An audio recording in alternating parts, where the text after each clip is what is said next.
Salut à toi, c'est Hermès, ton moniteur auto-école, enseignant de la conduite et de la sécurité routière.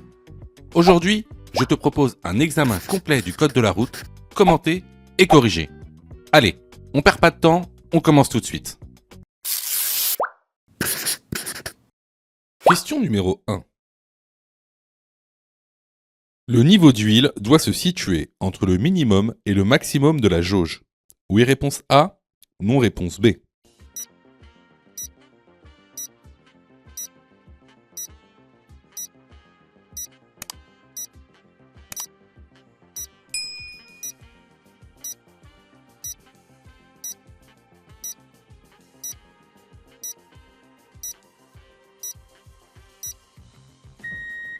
Alors, comment savoir si le niveau d'huile est correct dans votre véhicule? Alors, ce que vous allez faire, moteur à froid et sur sol plat, vous allez retirer premièrement la jauge, vous allez la nettoyer avec un chiffon, puis vous allez la replacer et la retirer pour regarder le niveau d'huile. Si le niveau d'huile est entre le minimum et le maximum, c'est que le niveau d'huile est correct. Par contre, s'il est en dessous du minimum, il faudra alors rajouter de l'huile dans le réservoir d'huile, qui est un autre bouchon, situé juste au-dessus en général.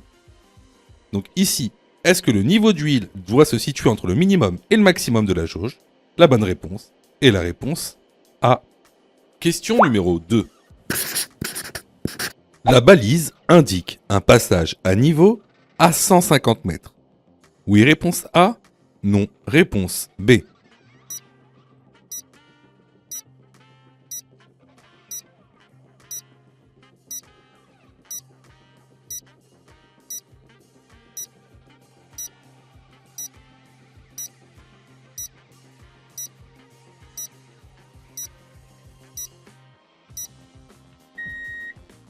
Alors, ici, on est bien sur une balise de passage à niveau. Alors, ce qu'il faut savoir, c'est que une balise avec 3 bandes rouges signifie que le passage à niveau est à 150 mètres. La balise à 2 bandes rouges à 100 mètres. Et la balise avec une seule bande rouge à 50 mètres. Donc ici, est-ce que la balise indique un passage à niveau à 150 mètres? La bonne réponse est la réponse A. Question numéro 3. La consommation d'alcool A. Augmente l'acuité visuelle. B. Diminue le champ de vision.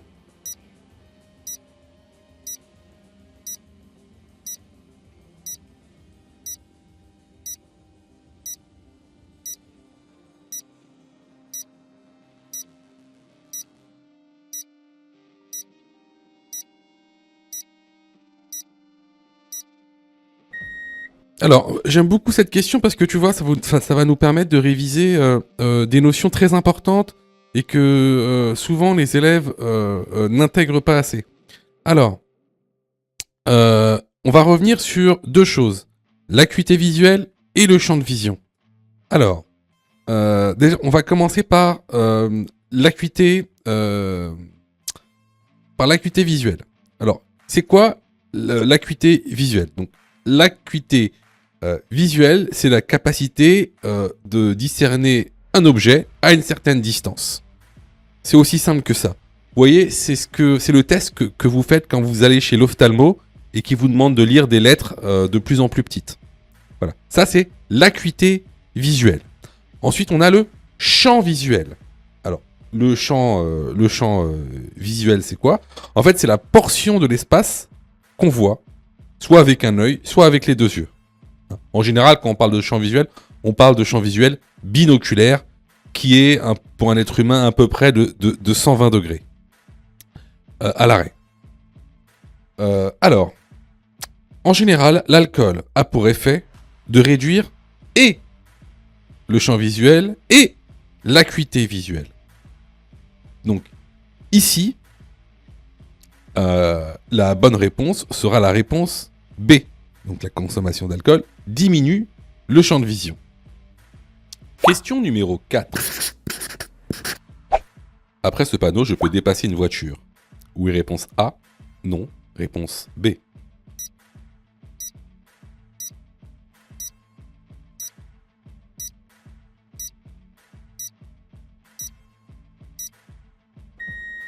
Après ce panneau, je ne peux pas dépasser de voiture.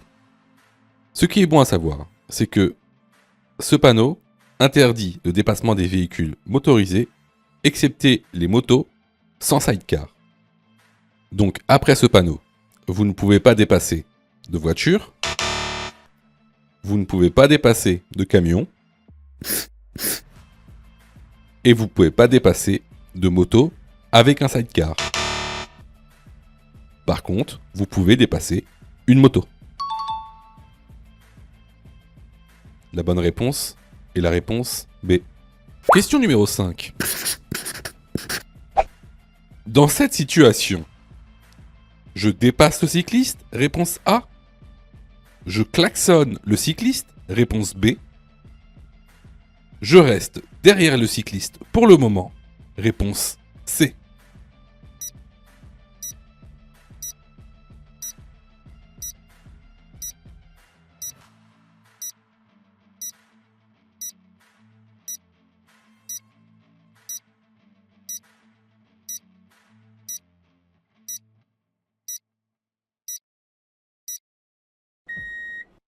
Alors ici on a un cycliste devant nous et vous remarquerez qu'on est dans une rue à double sens de circulation.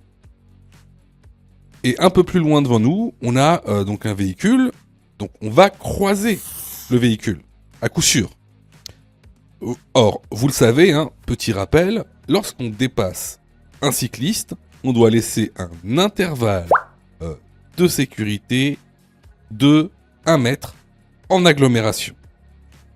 Donc ici, bien sûr, si on dépasse le vélo, on ne pourra pas respecter cet intervalle de sécurité car on a un véhicule qui vient en sens inverse. Est-ce que je klaxonne ? Bah, il est strictement interdit de klaxonner en agglomération, bon, sauf danger imminent, mais ici, il n'y a aucun danger imminent. Donc ce que je fais, c'est que je reste derrière le cycliste et j'attends un moment plus favorable pour le dépasser. Donc ici, la bonne réponse est la réponse C. Question numéro 6. Je sors de mon stationnement. Je dois, réponse A, contrôler derrière moi seulement. Réponse B, contrôler devant et derrière moi. Réponse C, contrôler les angles morts.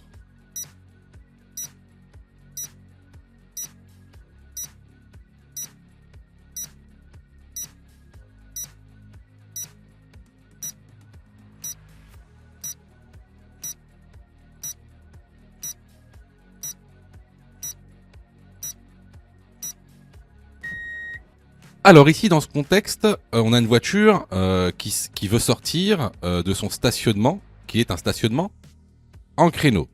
Vous remarquerez que c'est une rue à double sens de circulation. On a devant nous une voiture, et si vous regardez le rétro gauche, on a une voiture aussi derrière nous. Alors, comment faire pour sortir d'un stationnement en créneau ? Tout d'abord, on va regarder ce qui se passe devant nous. Vous allez me dire, bah en fait, c'est pas si important ça ce qui se passe devant nous, puisqu'on va rester sur notre fil. Oui, mais il peut se passer plein de choses devant nous. Par exemple, il peut y avoir une voiture en sens inverse qui en double une autre. Ou par exemple, il peut y avoir juste devant nous une personne qui souhaite traverser la rue. Ensuite, ce qu'on va faire, c'est qu'on va regarder notre rétroviseur intérieur. Pourquoi ? Ben, tout simplement, afin de savoir s'il n'y a pas une autre voiture derrière nous qui est garée et qui souhaite, elle aussi, sortir de son stationnement. Ensuite, ce qu'on va faire, c'est qu'on va regarder notre rétro extérieur. Une fois qu'il n'y aura plus personne sur le rétro, on fera notre contrôle d'angle mort, puis on mettra notre clignotant, et là, on pourra sortir dans notre stationnement. Donc, ici, les bonnes réponses sont les réponses B et C. Question numéro 7. Une femme enceinte, réponse A, est dans l'obligation de porter sa ceinture de sécurité. Réponse B, est autorisée à retirer sa ceinture de sécurité.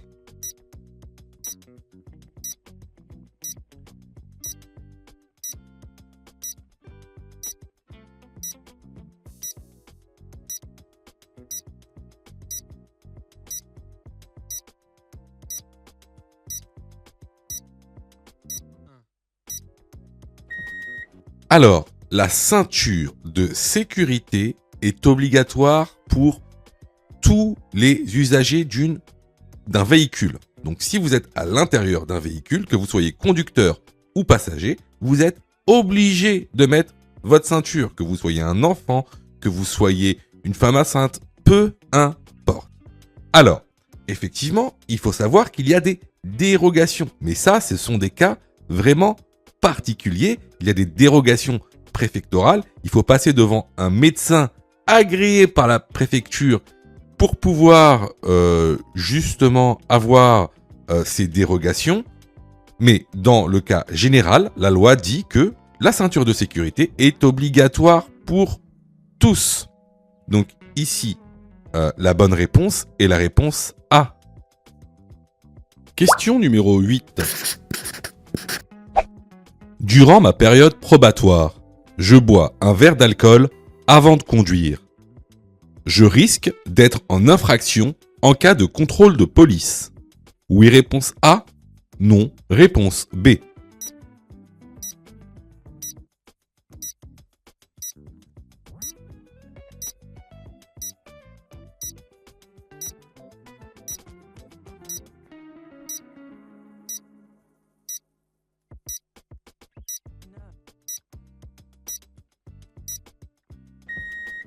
Alors, concernant les permis probatoires, le taux d'alcool maximal autorisé est de 0,2 g par litre de sang, ce qui correspond à l'ingestion d'un seul verre d'alcool.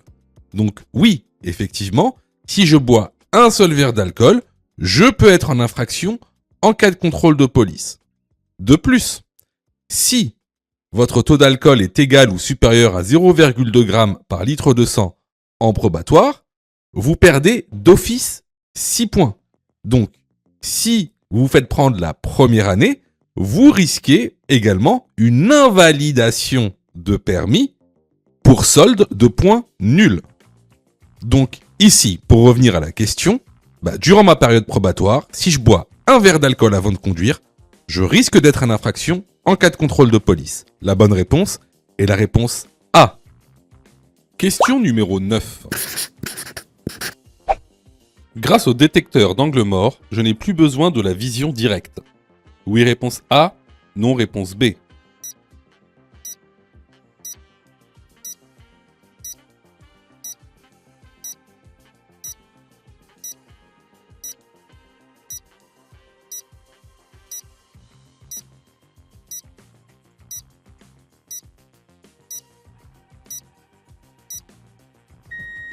Alors, le système de détection d'angle mort est une aide à la conduite. Donc, cette aide à la conduite vous permet en fait de détecter les véhicules qui sont dans votre angle mort avec un petit pictogramme qui s'allume. Alors, par contre, il faut quand même que vous fassiez vos contrôles en vision directe. On ne sait jamais, le détecteur peut ne plus marcher correctement, notamment à cause des intempéries. Donc ici, la bonne réponse est la réponse B. Question numéro 10. Dans cette situation, le piéton est prioritaire. Oui, réponse A, non, réponse B. Si je refuse la priorité au piéton, je risque une amende. Oui, réponse C, non, réponse B.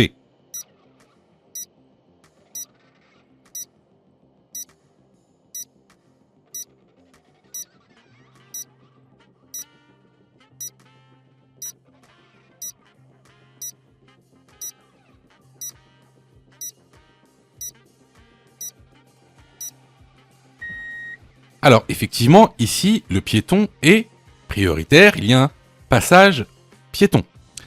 Si vous refusez la priorité au piéton, c'est ce qu'on appelle un refus de priorité piéton, qui est sanctionné par une contravention de 4e classe, 6 points en moins sur le permis de conduire et 135 € d'amende. Les bonnes réponses ici sont les réponses A et C. Question numéro 11. Ce véhicule est stationné sur une intersection. Il est en infraction. Oui, réponse A, non, réponse B.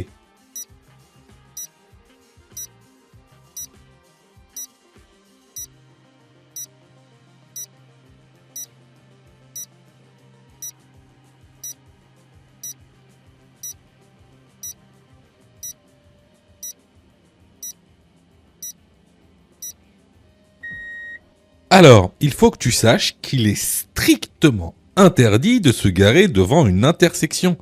C'est ce qu'on appelle un stationnement dangereux. Donc ça, c'est une infraction qui est sanctionnée par une amende de 135 € et 3 points sur le permis de conduire. C'est la plus haute infraction de stationnement que tu puisses faire. Donc ici, ce véhicule est stationné sur une intersection, il est en infraction. La bonne réponse est la réponse A. Question numéro 12. En agglomération, l'utilisation du klaxon est interdite de manière générale. Oui, réponse A, non, réponse B. Autorisée en cas de danger immédiat. Oui, réponse C, non, réponse D.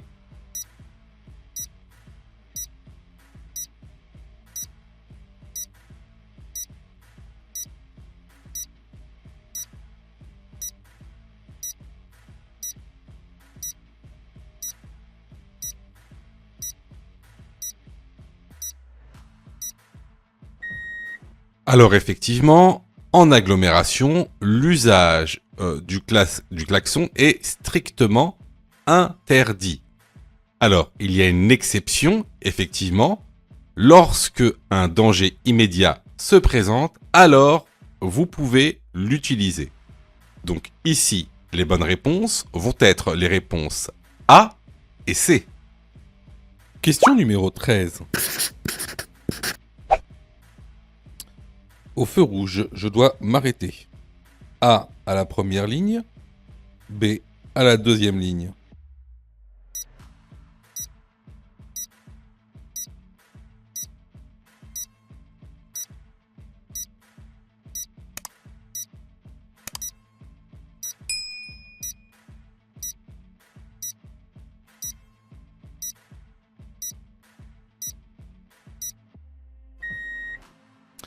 Alors, ici, on a affaire à ce qu'on appelle un SAS vélo. Alors, un SAS vélo, c'est quoi? C'est tout simplement un endroit sur la voie qui est réservé, là pour le coup, au vélo. Donc, effectivement, lorsqu'on arrive à ce SAS, il faut s'arrêter à la première ligne pour ne pas empiéter sur le SAS. Donc la bonne réponse est la réponse A. Question numéro 14. Se déplacer en tramway. Réponse A. Augmente la pollution atmosphérique et sonore. Réponse B. Participe à l'écomobilité.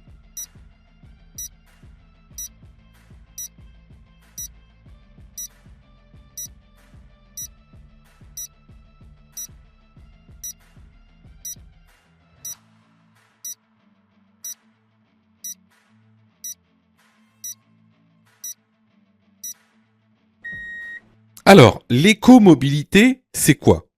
L'écomobilité, c'est utiliser des moyens de transport respectueux de l'environnement. C'est-à-dire, les transports en commun, comme le tramway, c'est aussi utiliser l'écopartage ou alors le covoiturage. Donc, ici, se déplacer en tramway va participer à l'écomobilité, et ça va réduire la pollution atmosphérique et sonore. Donc, la bonne réponse ici est la réponse B. Question numéro 15. Ce conducteur remplit le réservoir du liquide de refroidissement. Oui, réponse A, non, réponse B.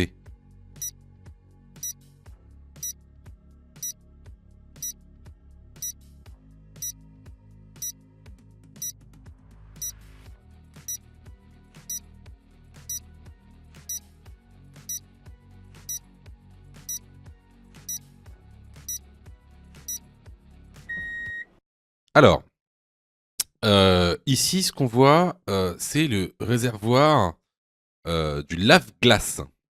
Donc, le réservoir du lave-glace ressemble à ça, avec un bouchon bleu.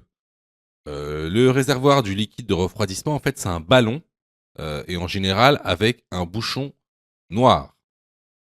Donc ici, la bonne réponse est la réponse B. Sais-tu que Mon Code de la Route est aussi une plateforme pédagogique qui te permet de passer ton examen du code à partir de seulement 9,90 €. Et on a même conçu, spécialement pour toi, un programme qui te permet d'obtenir ton code en un temps record. C'est le programme Mon Code en 10 jours.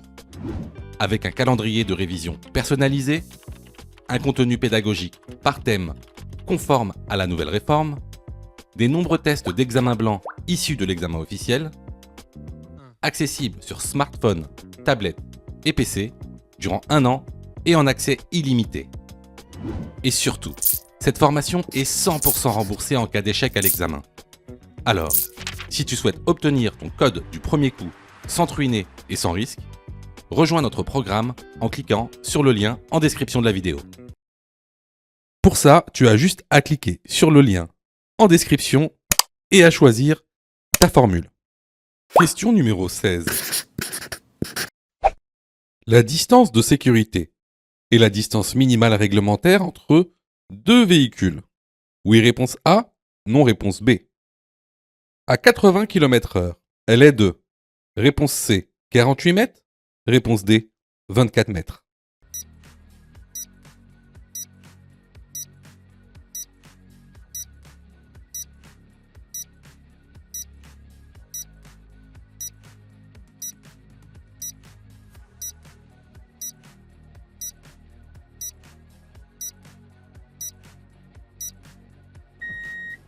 La distance de sécurité, c'est bien la distance minimale réglementaire entre deux véhicules.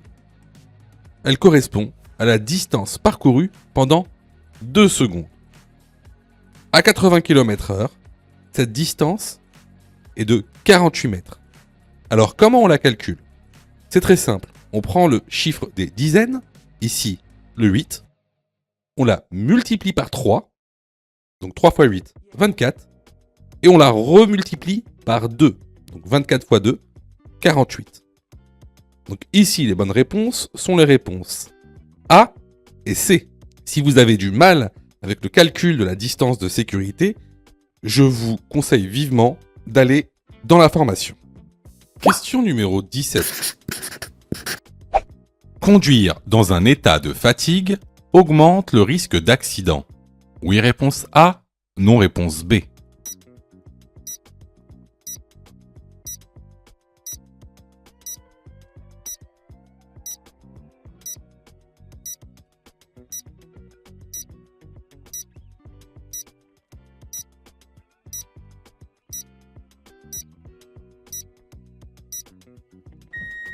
Alors oui, comme le montre ce document que tu retrouveras dans la formation, la fatigue est par exemple responsable d'un tiers des accidents sur l'autoroute.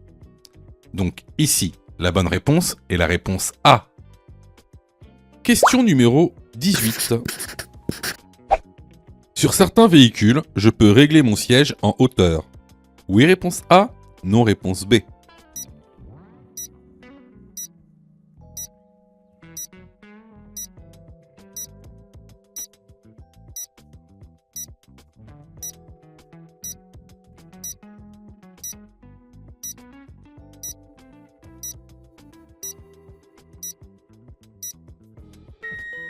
Alors, n'oublie pas, pour une bonne installation, il faut être ni trop loin du volant et des pédales, ni trop près. Donc, Ici, effectivement, sur certains véhicules, on peut aussi, pour avoir une meilleure installation, régler son siège en hauteur. Donc la bonne réponse ici sera la réponse A. Si tu aimes le contenu, alors prends quelques secondes pour liker la vidéo. C'est très important. Cela nous permet d'être mieux référencés et donc de te présenter encore plus de vidéos pour que tu puisses obtenir ton code le plus rapidement possible. Question numéro 19.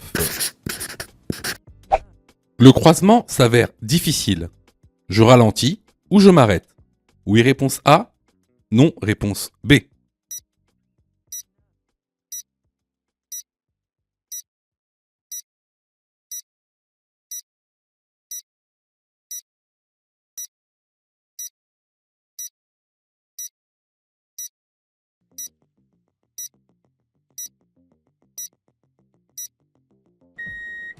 Alors là, comme tu le vois, donc, il y a assez d'espace pour passer, mais c'est juste.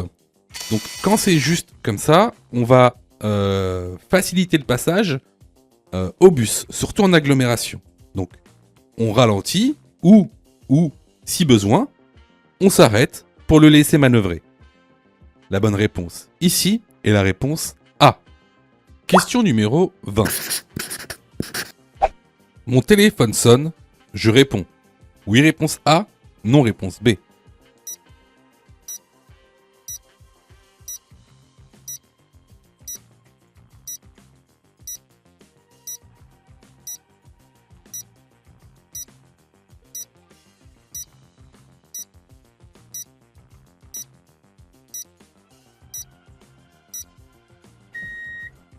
Alors, il est strictement interdit d'utiliser son téléphone au volant, sous peine d'une contravention de 4e classe, 135 € d'amende, 3 points en moins.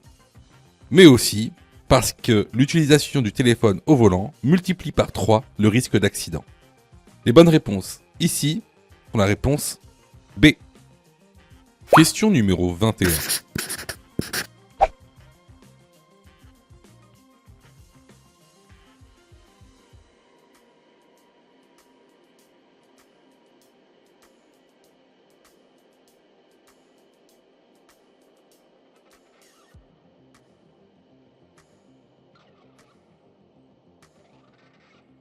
Je peux redémarrer. Oui, réponse A. Non, réponse B.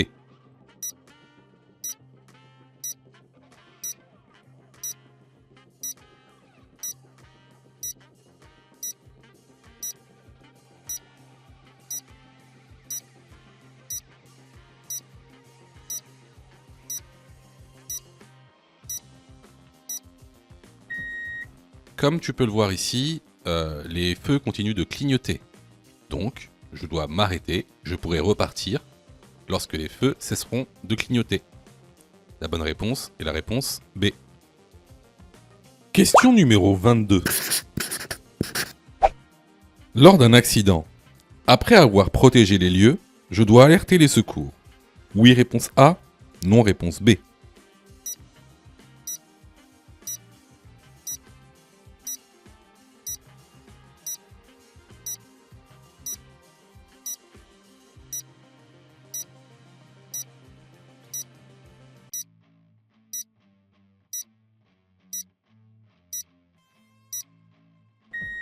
Alors, surtout, n'oublie pas, lors d'un accident, on doit respecter donc, la règle du PAS, du PAS, c'est-à-dire, tout d'abord, protéger, ensuite, alerter, puis secourir. Ça, c'est vraiment du cours, tu dois le connaître vraiment par cœur.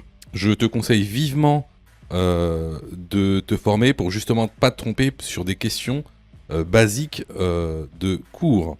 Une fois qu'on a protégé les lieux, donc on doit alerter les secours. Donc alerter les secours, qu'est-ce qu'on leur dit quand on les a au téléphone? Bah, déjà, tu dois leur donner le nombre de victimes. Ensuite, le type de victime. Par exemple, si c'est des motards, si c'est des cyclistes, ou si c'est des personnes dans leur voiture. Ensuite, leur dire si elles sont conscientes ou inconscientes. Très important.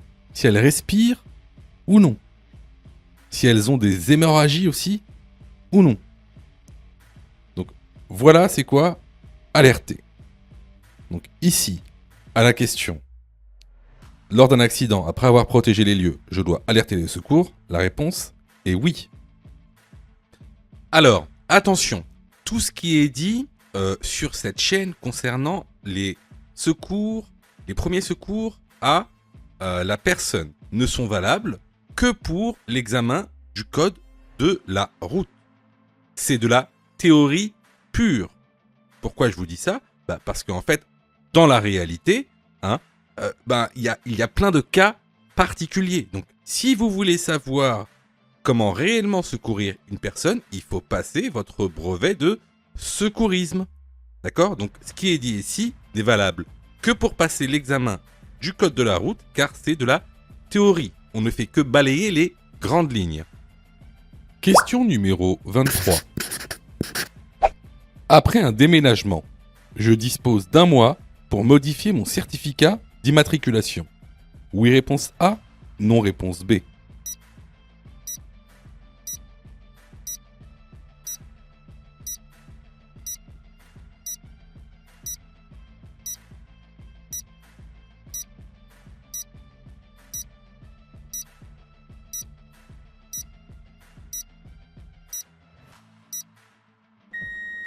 Alors effectivement, après un déménagement, vous êtes dans l'obligation de modifier votre certificat d'immatriculation et vous disposez d'1 mois pour le faire.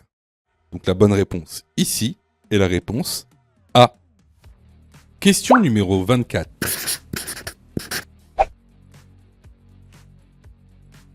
Après le feu, je peux A. Tourner à gauche. B. Tourner à droite. C. Faire demi-tour. D. Aller tout droit.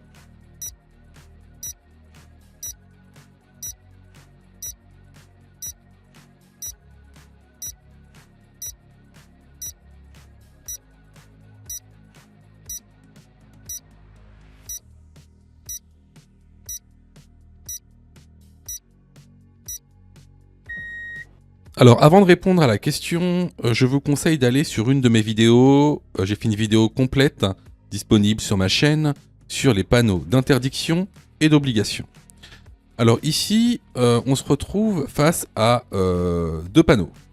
Donc l'un qui est celui de l'interdiction de tourner à droite et l'autre, juste en dessous, celui de l'interdiction de faire demi-tour. Donc ces 2 panneaux sont effectifs seulement pour cette intersection. Donc, après le feu, je peux tourner à gauche ou aller tout droit. Les bonnes réponses sont la réponse A et D. Question numéro 25. Ce panneau indique réponse A, un danger. Réponse B, une priorité à droite. Réponse C, une intersection. Réponse D, une priorité ponctuelle.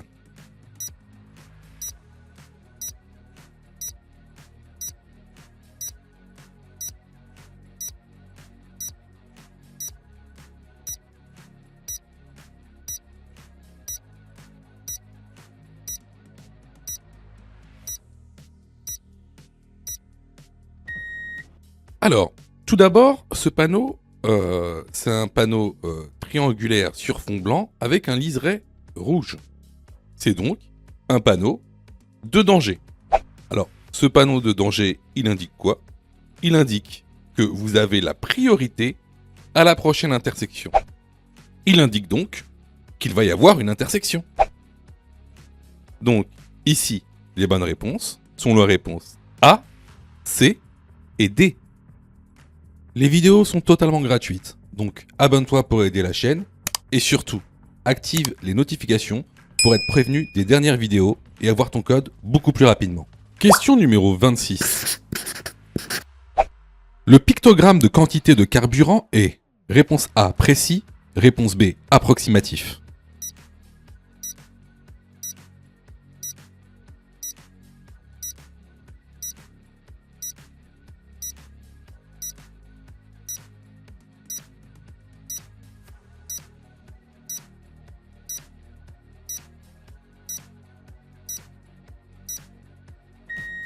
Alors il faut que tu saches que le pictogramme qui montre la quantité de carburant est juste là à titre indicatif. Donc dès qu'il s'allume, il faut aller remettre du carburant. Ici la bonne réponse est la réponse B. Alors clairement ici c'était une question basique, une notion de cours basique. Donc si tu as eu faux à cette question, je t'encourage vivement à aller te former sur notre plateforme de formation ou ailleurs, hein. Alors, surtout, ne te dis pas « Ah ben, c'est pas grave, les examens blancs vont justement m'aider à apprendre le code. » Faux. Les examens blancs ne servent pas à apprendre le code. Les examens blancs servent à tester si tu as, oui ou non, assimilé le contenu pédagogique. Alors, quelle est la meilleure méthodologie pour passer le code, c'est-à-dire quelle est la meilleure méthodologie pédagogique? Alors, tout d'abord, il va falloir apprendre les cours par thème, hein. Vous savez, il y a aujourd'hui 10 thèmes avec la nouvelle réforme.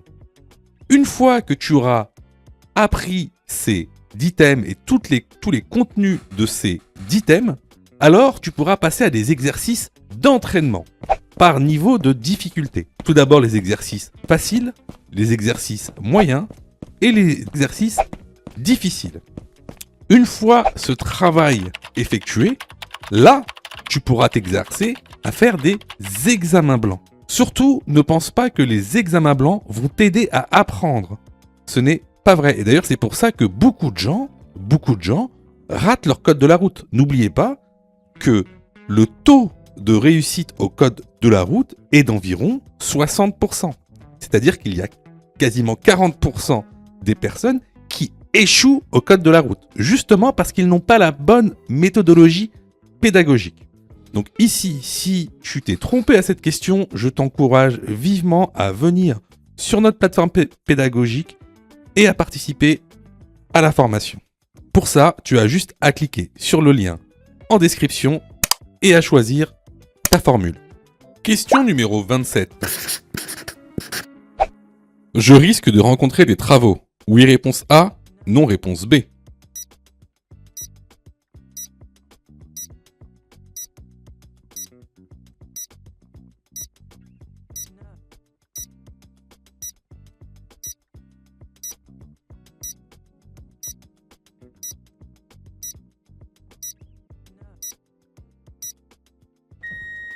Alors effectivement, là c'est une question très simple. Le panneau qui est à côté de l'ouvrier, c'est un panneau qui avertit de travaux sur la route. Donc ici, la bonne réponse est la réponse A. Question numéro 28. Le régulateur de vitesse permet de rouler à une vitesse déterminée. Oui, réponse A. Non, réponse B.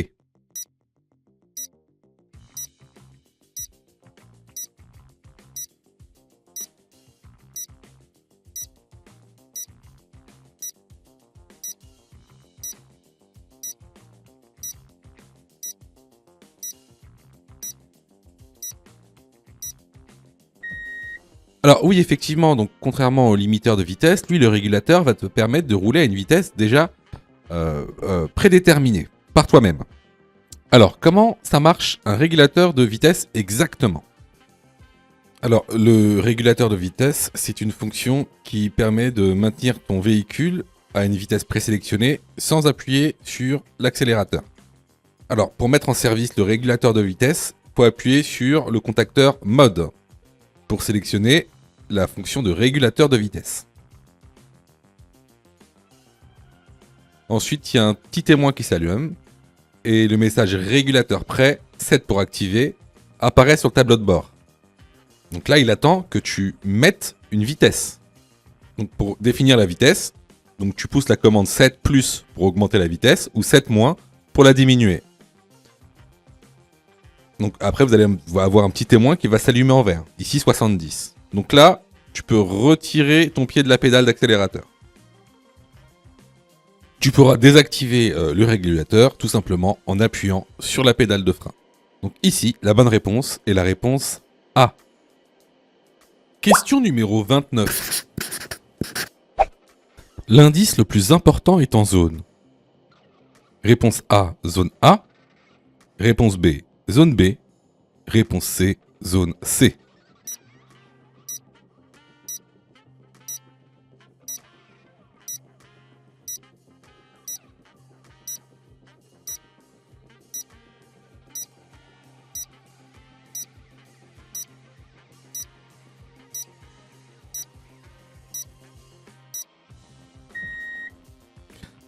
Alors, regardez bien en zone A, c'est-à-dire le rétroviseur extérieur gauche. Il n'y a rien, il n'y a personne. Sur le rétroviseur intérieur, donc la zone B, pareil, personne à l'horizon. Par contre, en zone C, qu'est-ce qu'on voit? On voit un cycliste. Donc ici, l'indice le plus important sera en zone C, ce sera le cycliste. La bonne réponse ici est la réponse C. Question numéro 30. Je tourne à droite. Réponse A. Je laisse passer le piéton, puis je passe. Réponse B. Je passe avant le piéton.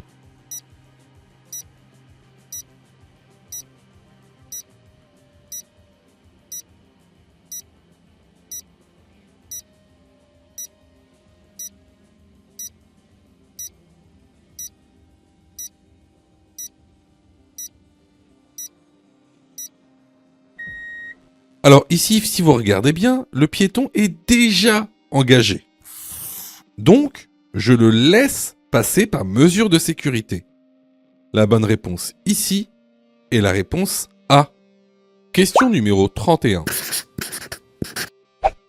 Rouler sans assurance peut entraîner une lourde amende. Oui, réponse A. Non, réponse B.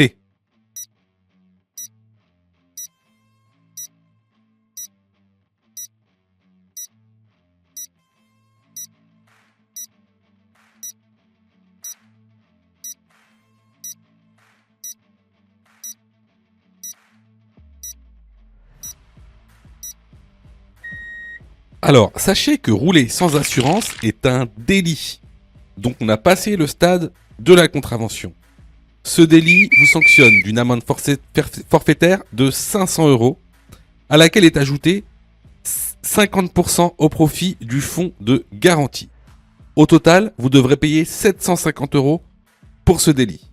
Si vous ne payez pas votre amende dans un délai de 45 jours, l'amende est majorée à 1000 € plus 50% au profit du fonds de garantie, soit 1500 €.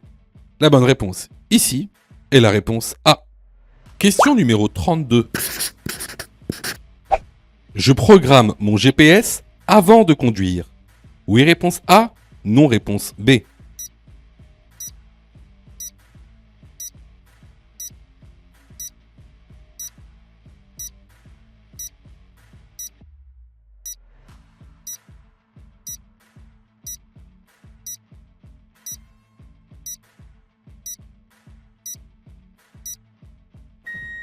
Alors effectivement, il ne faut jamais programmer son GPS pendant la conduite. On le programme avant de démarrer le véhicule, avant son trajet. La bonne réponse ici est la réponse A. Je vous incite fortement à vous former, ça vous évitera beaucoup de problèmes. Par exemple, le fait de repayer pour repasser votre code pour à peine quelques points de raté. Donc pour ça, je vous conseille vraiment de vous former. Alors c'est bien de faire des exercices, c'est bien de faire des tests, des examens blancs, mais d'abord, il faut connaître son cours. Donc nous, on a mis en place une plateforme pédagogique pour tous les budgets et pour tous les besoins. Donc, vous avez donc la plus petite formule, qu'on appelle la formule basique, à 9,90 € par semaine. Celle-ci, elle est réservée à ceux qui ont déjà passé leur code et qui veulent une remise à niveau pendant une semaine. Ensuite, vous avez la formule standard, qui, elle, est valable pendant un an en illimité. Elle est à 19,90 €. Elle est valable un an en illimité. Cette formule, elle est réservée plutôt aux personnes qui n'ont jamais passé le code. Donc, à l'intérieur de la formule, tu auras tous les cours pédagogiques par thème, tous les exercices d'entraînement par thème, 30 examens officiels avec plus de 1200 questions commentées et corrections détaillées, toutes les fiches pédagogiques, Tu auras aussi droit à un suivi personnalisé pour voir ta progression et une équipe qui sera là pour répondre à tes questions. Ça, c'est pour les personnes qui n'ont jamais passé le code. Ensuite, vous avez pour ceux qui veulent obtenir leur code rapidement, vous avez la formule Mon code en 10 jours qui vous permet de passer votre code en 10 jours. Alors, cette formule-là, elle est spécifique. Elle a des modules pédagogiques spécifiques, accélérés, des fiches mémotechniques, des cours condensés avec l'essentiel, des exercices pédagogiques d'entraînement et un calendrier d'apprentissage personnalisé. Bien sûr, tu auras le droit à tous les cours pédagogiques aussi, toutes les fiches pédagogiques, tous les examens officiels, les 1200 questions commentées et détaillées. Et tu auras aussi un suivi personnalisé. Donc cette formation, elle est aussi valable pendant 1 an en illimité. Et en plus, elle est remboursée à 100% si tu échoues ton code. Donc tu auras juste à envoyer la preuve de ton échec et tu seras automatiquement remboursé. Ensuite, on a une dernière formule. Ça, c'est plutôt pour les personnes qui viennent d'arriver en France et qui aimeraient avoir des informations sur le passage du code et le passage du permis. Par exemple, les différents types de permis qui existent. Le permis normal, le permis accompagné, le permis encadré, le permis supervisé. Et aussi, si tu veux savoir comment tu peux te faire financer ton permis de conduire. Tous les organismes de financement qui peuvent financer soit à 100%, soit de manière partielle, ton permis. Bon, ça c'est réservé aux personnes qui viennent d'arriver en France et qui veulent avoir leur code. Donc voilà, on a voulu que ce soit une plateforme pour que tout le monde puisse se former au code de la route. Donc il y en a pour tous les budgets et surtout, il y en a pour tous les besoins parce que chaque personne a des besoins différents. Donc je vous incite vraiment à aller dans la formation. Alors pour y aller, c'est très simple. Dans chaque vidéo, vous voyez, vous allez dans description et il y a un lien vraiment en début de description. Donc il y a un lien. Tu cliques dessus, hein, tu cliques sur le lien. Oui, il y a marqué plateforme de formation en ligne. Tu cliques sur le lien. Ce lien te ramène directement sur le site internet. Et là, tu cliques sur la formule qui te correspond. Ensuite, il ne te reste plus qu'à souscrire à la formation et tu auras accès directement donc à ton espace élève, à toute la plateforme pédagogique. Question numéro 33. Ce témoin s'est allumé. Réponse A, je m'arrête dès que possible. Réponse B, je continue mon trajet.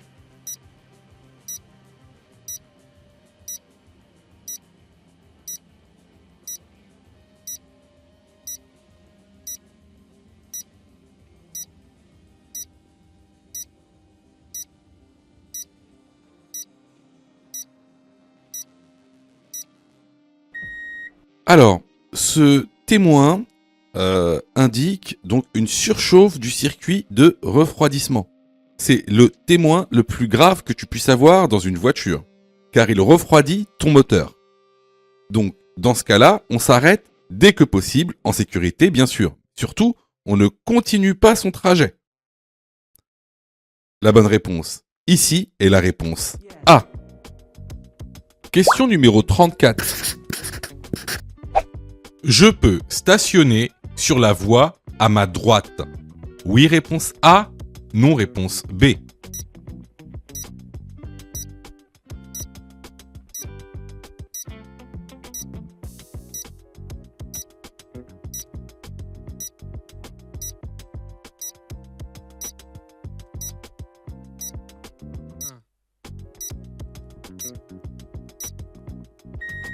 Alors, comme tu le vois, ici, la voie à droite est séparée par une ligne épaisse discontinue qui matérialise donc une voie réservée. C'est une voie réservée, donc ce n'est pas la tienne. Tu n'as pas le droit de stationner, ni même de t'arrêter sur cette voie. La bonne réponse ici est la réponse B. Question numéro 35. Les transports en commun permettent de réduire les émissions de CO2. Oui, réponse A. Non, réponse B.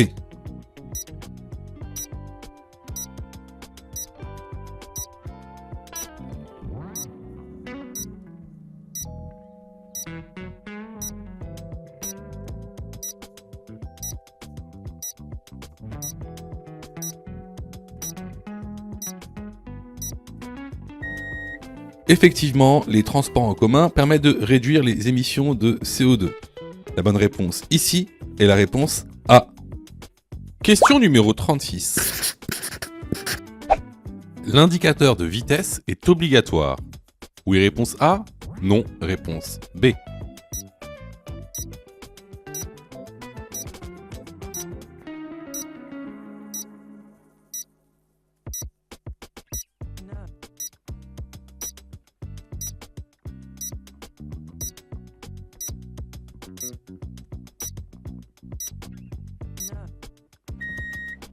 Alors encore une fois, c'est une question donc de cours. Donc je vous invite à aller vous former pour pouvoir répondre à ces questions. Donc la réponse est oui, hein. L'indicateur de vitesse est bien obligatoire dans une voiture. Question numéro 37. Mon intervalle de sécurité est suffisant. Oui, réponse A. Non, réponse B. Je peux dépasser le poids lourd devant moi. Oui, réponse C. Non, réponse D.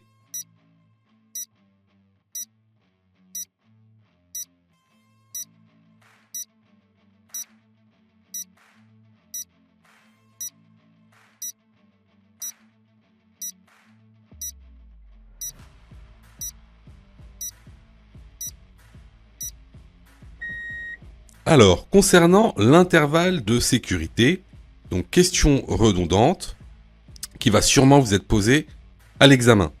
Comment faire pour savoir si on respecte cette distance de sécurité? On regarde les lignes de rive à droite. Ici, on voit qu'il n'y a même pas une demi-ligne de rive, donc on n'a pas les deux lignes de rive qui nous séparent avec le véhicule qui est devant nous, donc mon intervalle de sécurité n'est pas suffisant. De toute façon, on aurait pu le voir même visuellement, hein. On est beaucoup trop près, on roule à 86 km/h. Ensuite, est-ce que je peux dépasser le poids lourd? Ben non. Pourquoi? Parce qu'on peut remarquer sur le rétroviseur extérieur gauche qu'il y a un véhicule qui est en train de nous dépasser, en tout cas qui est très très proche de nous. Donc, ici, les bonnes réponses vont être les réponses B et D. Alors là, c'était vraiment une question de cours qu'on voit régulièrement dans la formation. Donc, si vous avez eu faux à cette question, vraiment, je vous incite vraiment à vous former, hein, que ce soit chez nous ou ailleurs. Alors, je reçois plusieurs messages de votre part, d'ailleurs, je vous en remercie. Alors, vous me posez souvent deux questions. Alors, la première, c'est quand est-ce que je suis prêt pour passer mon code? Et la deuxième, c'est est-ce que je dois suivre la formation? Alors, tout d'abord, on va répondre à la première question. Quand est-ce que tu es prêt pour passer ton code? Bah, c'est très simple.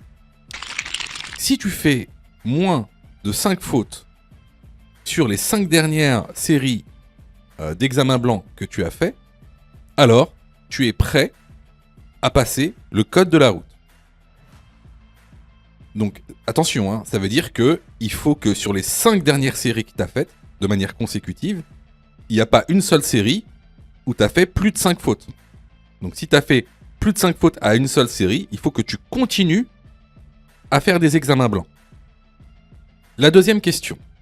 Est-ce que il serait mieux pour moi de prendre une formation? Alors, là, c'est pareil. Si tu fais 8 fautes ou plus sur les 5 dernières séries d'examens blancs que tu as faites, alors, il est vivement conseillé de te former. Ça veut tout simplement dire que il te manque certaines notions essentielles. Ça veut pas dire que tu connais pas ton cours, ça veut dire qu'il te manque des notions essentielles pour pouvoir progresser. Et clairement, c'est pas en faisant des examens blancs que tu vas progresser, tu vas même plutôt stagner. Voilà. Donc si tu as fait 8 fautes ou plus sur l'une des 5 dernières séries que tu as faites, je te conseille vivement de te former. Surtout que on a mis en place donc une plateforme pédagogique qui répond vraiment à tous vos besoins. On a fait en sorte que tout le monde puisse se former au code de la route. Vous avez la formule standard, par exemple, qui est à 19,90 € par an. Donc vous payez une fois 19,90 € et vous avez le droit à toute la plateforme pendant 1 an en illimité, avec tous les cours, tous les 10 thèmes, plus de 1200 questions issues de l'examen officiel, commentées et corrigées. Vous avez pour ceux par exemple qui veulent passer leur code rapidement, la formule à mon code en 10 jours, pour passer son code en 10 jours, qui est à 39,90 € par an, en illimité. Et en plus, si vous ratez votre code, eh ben vous êtes 100% remboursé, seulement en envoyant votre preuve d'échec. Sinon, pour ceux qui le souhaitent, vous avez la plus petite formule, la formule basique, qui est à 9,90 € par semaine. Celle-ci, c'est une formule qui est hebdomadaire, qui en général est réservée à ceux qui ont déjà passé leur code et qui ont échoué. C'est une sorte de remise à niveau. Donc, vraiment, il y en a pour tous les besoins et il y en a aussi pour tous les prix. Et c'est vraiment pas cher. Ce serait bête de rater son code alors que vous auriez pu vous former pour 9,90 €. Pour ça, tu as juste à cliquer sur le lien en description et à choisir ta formule. Question numéro 38. Dans cette situation, je m'écarte. Oui, réponse A. Non, réponse B.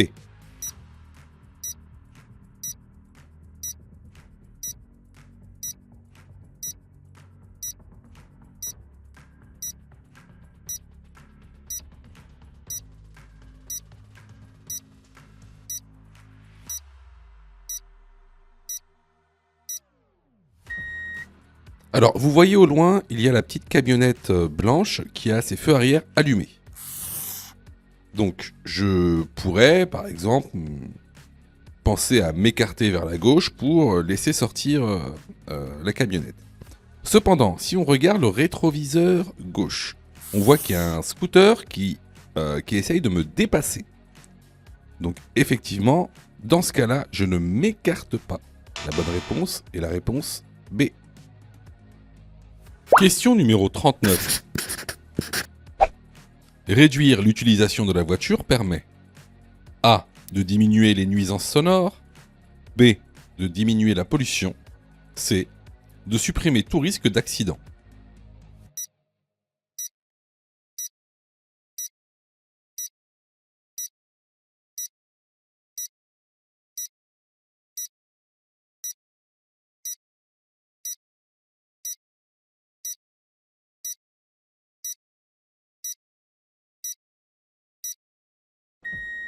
Bien sûr, réduire l'utilisation de la voiture ne va pas vous permettre de supprimer tout risque d'accident. Par contre, il va permettre de diminuer les nuisances sonores et la pollution. Les bonnes réponses sont les réponses A et B. Question numéro 40. Je laisse le piéton passer. Oui, réponse A. Non, réponse B.